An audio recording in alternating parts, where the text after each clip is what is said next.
Mi hijo, insistía Jacob Schwartz con gran convicción, es un buen chico, como todos los muchachos de ustedes, los chicos de Milburn. No le haría daño a nadie, nunca. Y a continuación, mi hijo, Herschel, no sé dónde ha ido. Es buen chico siempre, trabaja duro para traer un sueldo a su madre y a su padre. Regresará para dar explicaciones, estoy seguro. Tales fueron las afirmaciones de Jacob Schwartz cuando los policías de Chautauqua County vinieron a interrogarlo sobre Herschel. Qué categórico se mostró el pobre en su ignorancia, aunque adoptara una postura temerosa, apretase la gorra de paño con las dos manos y hablara deprisa, en su inglés con fuerte acento alemán. Habrían hecho falta personas de mayor sutileza que unos policías sin imaginación para captar la maliciosa burla del sepulturero, de manera que los ayudantes del sheriff dirían después de Jacob Schwartz: ese pobre desgraciado no está bien de la cabeza, ¿verdad que no? Ante tus enemigos, aconsejaba el padre de Rebeca, es tan prudente ocultar tu inteligencia como esconder tus debilidades. Se había extendido una orden judicial en la que se acusaba a Herschel de 3 delitos de agresión calificada con intención de cometer asesinato. De sus 3 víctimas, 2 habían sido hospitalizadas.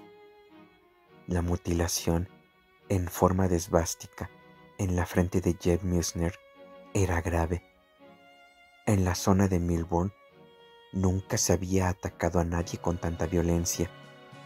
Se enviaron comunicados por todo el estado de Nueva York y hasta la frontera canadiense con la descripción de Herschel Schwartz, un peligroso fugitivo de 21 años de edad.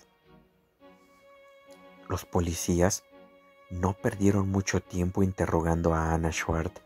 La pobre mujer, muy nerviosa, retrocedió ante ellos, temblorosa y visqueando, como una criatura nocturna aterrada ante la luz del día.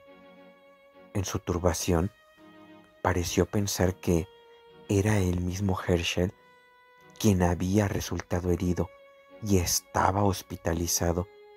Le temblaba la voz y era casi inaudible, y hablaba el inglés con un tono tal que los ayudantes del sheriff apenas la entendían.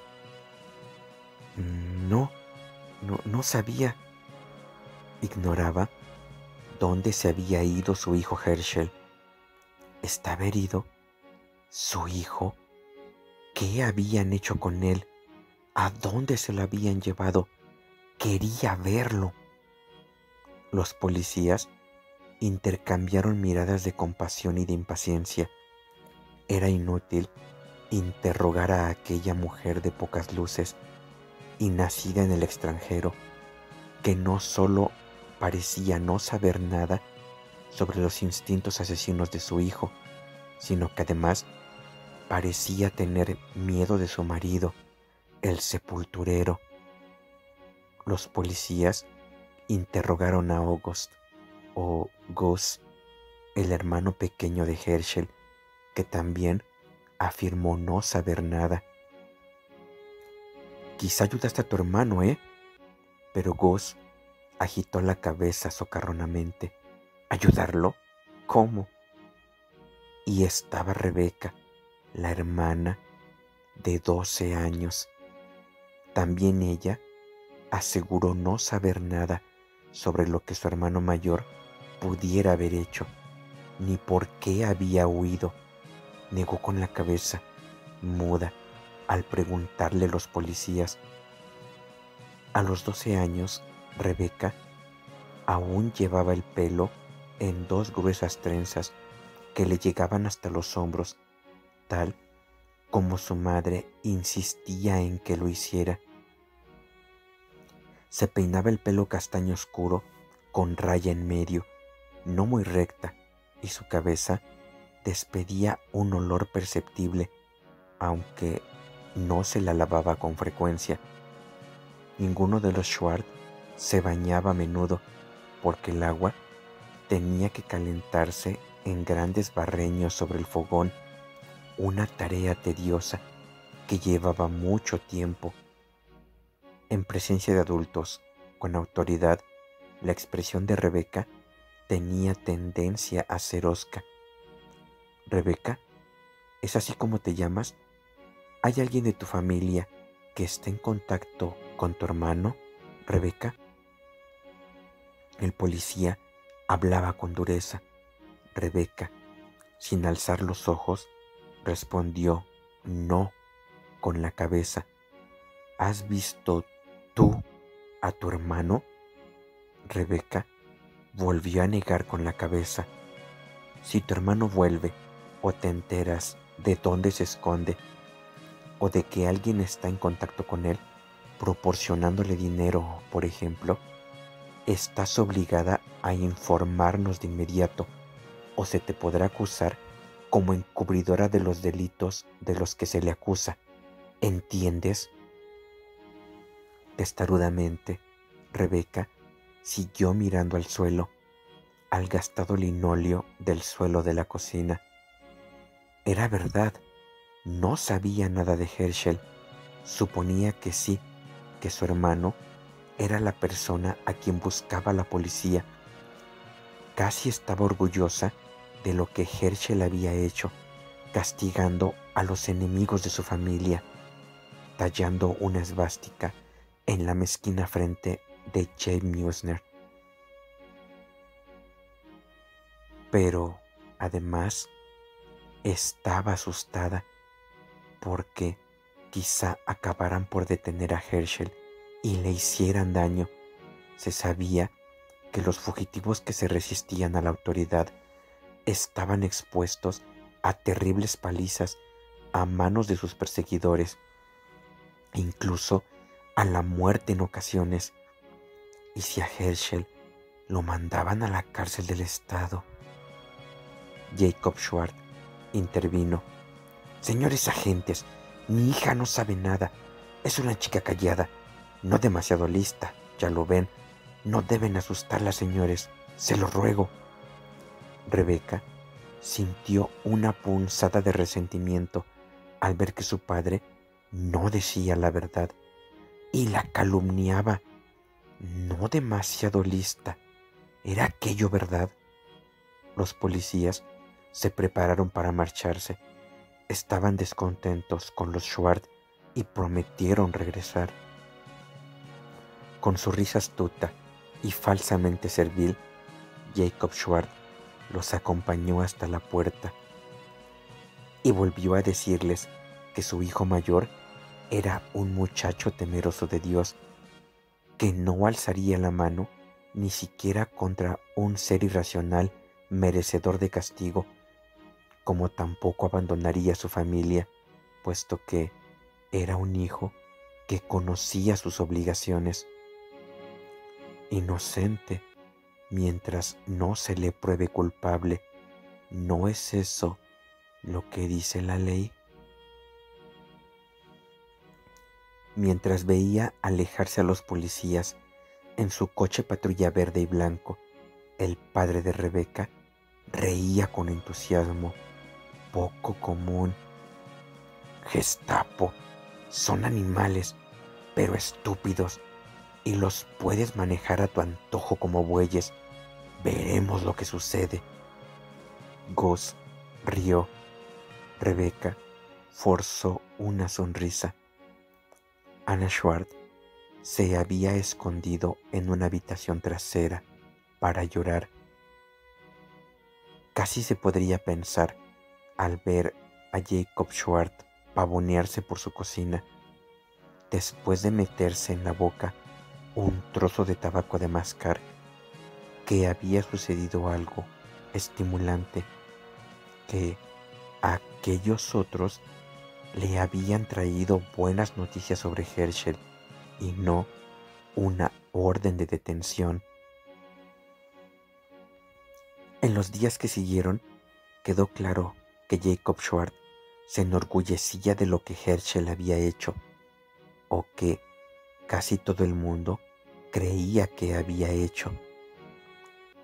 Su tradicional frugalidad no le impidió adquirir varios periódicos que publicaban artículos sobre las agresiones.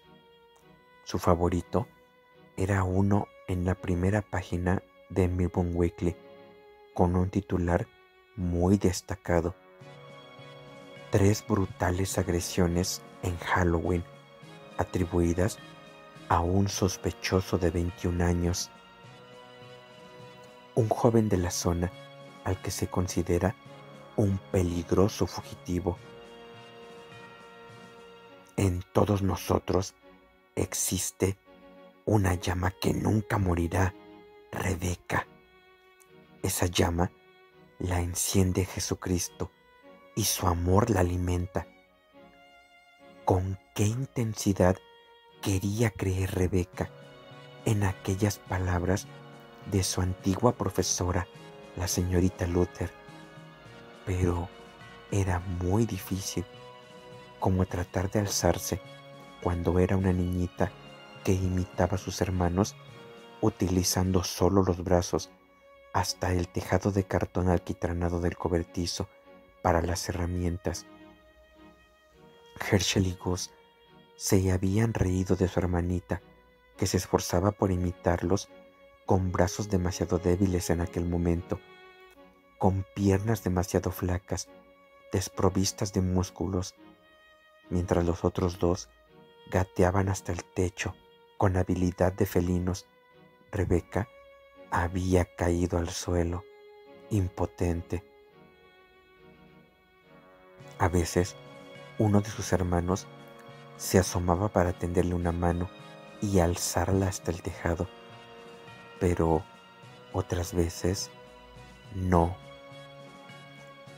En todos nosotros hay una llama, créelo, Rebeca. Jacob Schwartz se reía de aquellos otros por ser cristianos. En sus labios la palabra cristiano era un cómico sonido sibilante. El padre de Rebeca decía que Jesucristo había sido un Mesías judío trastornado, incapaz de salvarse él ni de salvar a nadie de la tumba, y que solo Dios sabía el porqué de tanto alboroto en torno a su figura 2000 años después de su muerte. También aquello era una broma. Jacob Schwartz sonreía siempre cuando la palabra Dios se le salía de la boca como una lengua burlona. Podía decir, por ejemplo, Dios nos arrincona, Dios nos aplasta con sus enormes botas para borrarnos del mapa. Pero hay una manera de escapar. Recuerden, hijos míos, siempre hay un escape. Si te haces lo bastante pequeño, como un gusano. Reía, casi con júbilo, brillándole los dientes cariados, de manera que aquello se convirtió en el secreto que Rebeca ocultaba a su familia, su deseo de creer en Jesucristo, el amigo de la señorita Luther y enemigo de Jacob Schwartz. La señorita Luther le había dado a Rebeca tarjetas de la Biblia para que las escondiera en sus libros de texto y se las llevara a casa. Nuestro secreto, Rebeca. Las tarjetas eran ligeramente más grandes que naipes. Ofrecían escenas de la Biblia a todo color y reproducidas con tanta precisión que casi, pensaba Rebeca, podía creerse que fueran fotografías. Estaban los Reyes Magos de Oriente, Mateo 2:1, con sus amplios mantos. Estaba Jesucristo, visto de perfil, con una túnica todavía más amplia, sorprendentemente llena de colorido, Mateo 6:28.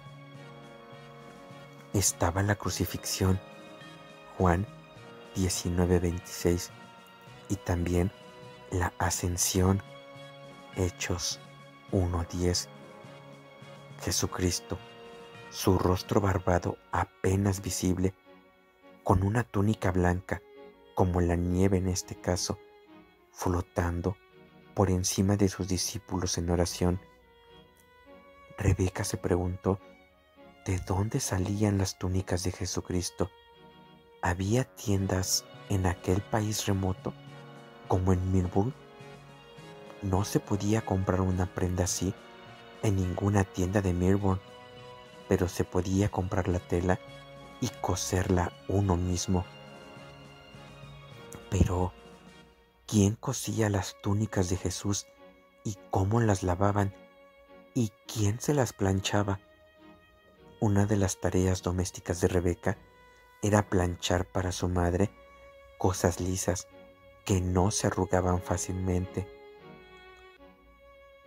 La escena de la Biblia preferida de Rebeca era la resurrección de la hija de Jairo, Marcos 5:41, porque la hija de Jairo tenía 12 años y la habrían dado por muerta si no fuera porque Jesús se acercó a su padre y dijo: ¿a qué ese alboroto y ese llanto? La niña no ha muerto, duerme. Y así fue. Jesús tomó a la niña de la mano, la despertó, ella se levantó y quedó curada. La señorita Luther no se había hecho cargo de que los Schwartz no tenían una Biblia y Rebeca nunca había querido que lo supiera. Había muchas cosas de las que la hija del sepulturero se avergonzaba, pero, por otra parte, tampoco quería poner a sus padres en evidencia. Ahora, en 7º grado, ya no era alumna de la señorita Luther y apenas la veía. Recordaba, sin embargo, sus palabras: solo tienes que creer en Jesucristo, el Hijo de Dios, y Él entrará en tu corazón y te amará y te protegerá para siempre. De manera que lo intentó, trató de creer, pero no pudo, no del todo, aunque casi lo consiguió. Todos los días, desde la desaparición de Herschel, dado el trastorno de la vida familiar y la antipatía generalizada con que se veía ahora a los Schwartz, Rebeca quería creer de manera especial. Cuando estaba sola y nadie la veía, si no había nadie que la mirase despectivamente, que la maldijera, que le diera empujones en el pasillo de 7º grado o en las escaleras del instituto, cuando regresaba deprisa a casa después de las clases, atajando por callejones, terrenos baldíos, campos, Rebeca se estaba convirtiendo en un gato asilvestrado, furtivo y desconfiado. Ahora tenía piernas fuertes, podía correr mucho si la perseguían. Una chica no muy lista, se podía pensar, hija de una familia pobre, con ropa dispareja, feas trenzas que se le columpiaban detrás de la cabeza. Había una colina por encima del terraplén del ferrocarril, inmediatamente antes de Quarry Road, donde, mientras la bajaba, patinando y deslizándose sobre grava suelta, Rebeca sentía que el corazón le golpeaba contra las costillas porque se le permitía saber que si mereces caer y hacerte daño, te sucederá ahora.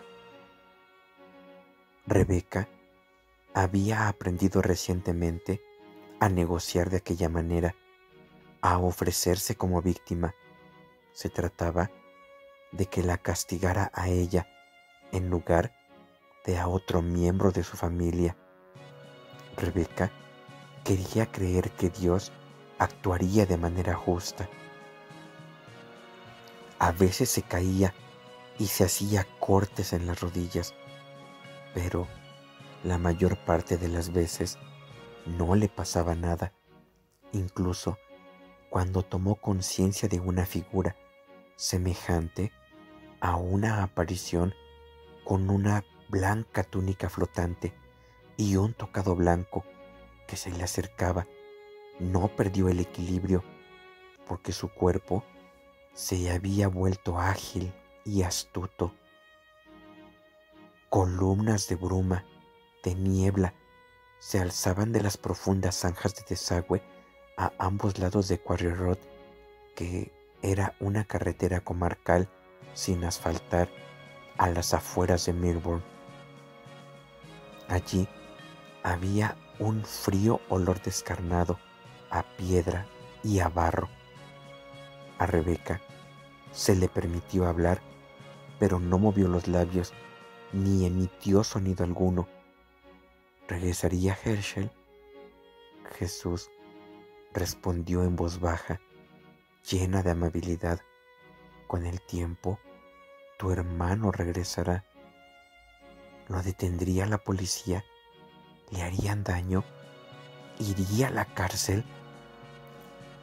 No sucederá nada que no tenga que suceder, Rebeca, dijo Jesús. Rebeca. Jesús sabía cómo se llamaba. Tenía muchísimo miedo, le dijo Rebeca a Jesús. Le temblaron los labios porque había estado a punto de hablar en voz alta. Jesús dijo con un suave tono de reproche: ¿por qué te inquietas tanto, Rebeca? Me tienes a tu lado. Pero Rebeca necesitaba saber. ¿Le sucedería algo a su familia? ¿Le sucedería algo terrible a su madre? Era la primera vez que Rebeca hablaba a Jesús de su madre. Era la primera vez, calculó rápidamente. Sabía que Jesús tenía que estar pensando lo mismo, que aludía de manera indirecta a su padre. Jesús respondió con una leve irritación en la voz: no sucederá nada que no tenga que suceder, hija mía. Pero aquello no era ningún consuelo. Rebeca se volvió desconcertada y vio que Jesús la miraba fijamente. Aquel hombre no se parecía nada al Jesús de las estampas bíblicas. No vestía una blanca túnica flotante, ni mucho menos. Iba destocado, con pelo revuelto y grasiento que empezaba a grisear. Llevaba varios días sin afeitarse y tenía el rostro surcado por profundas arrugas. De hecho, Jesús se parecía a los hombres de ojos vidriosos, a los que se llamaba marginados o vagabundos, que rondaban por la cochera del ferrocarril y por los peores bares de South Main Street. Aquellos hombres desextremadamente vestidos, sobre los que su madre le había hecho repetidas advertencias: no te acerques, evítalos. Aquel Jesús también se parecía a Jacob Schwartz, y le sonreía malhumoradamente burlón. Si me crees, no cabe duda de que eres una estúpida. Y luego surgió un coche traqueteando por Quarry Road y la aparición se desvaneció.